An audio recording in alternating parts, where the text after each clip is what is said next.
Shalom, anak-anak yang dikasih oleh Tuhan Yesus Kristus. Tak terasa, hari ini sudah 30 November. Kita sudah di penghujung, di ujung bulan November. 1 bulan lagi kita akan berganti ke tahun 2024. Dan kita tetap setia kepada Tuhan Yesus. Memperkenan hati Tuhan. Tidak mau hidup percuma. Ku tak mau hidup percuma, tiada hasilnya. Tolongku giat Tuhan, gunakan tiap waktu. Menyenangkan hati Tuhan, inilah doaku. Asal Tuhan kuatkan, ku mau setia selalu. Mari berdoa.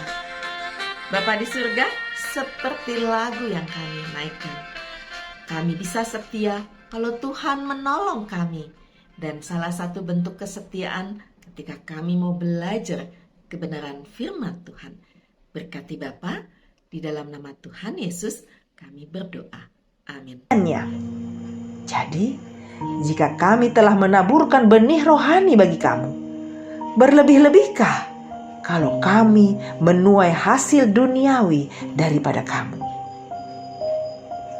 Kalau orang lain mempunyai hak untuk mengharapkan hal itu daripada kamu, bukankah kami mempunyai hak yang lebih besar?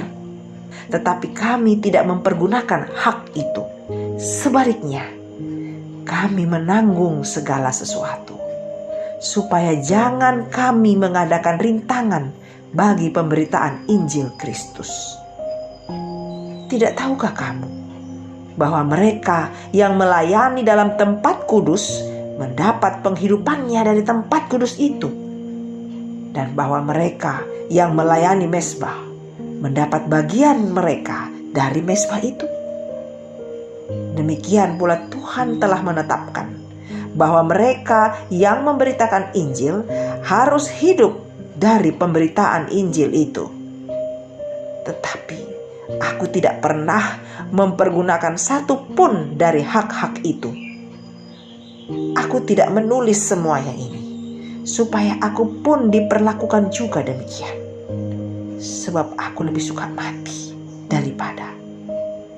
Sungguh, kemegahanku tidak dapat ditiadakan siapapun juga. Karena jika aku memberitakan Injil, aku tidak mempunyai alasan untuk memegahkan diri. Sebab itu adalah keharusan bagiku.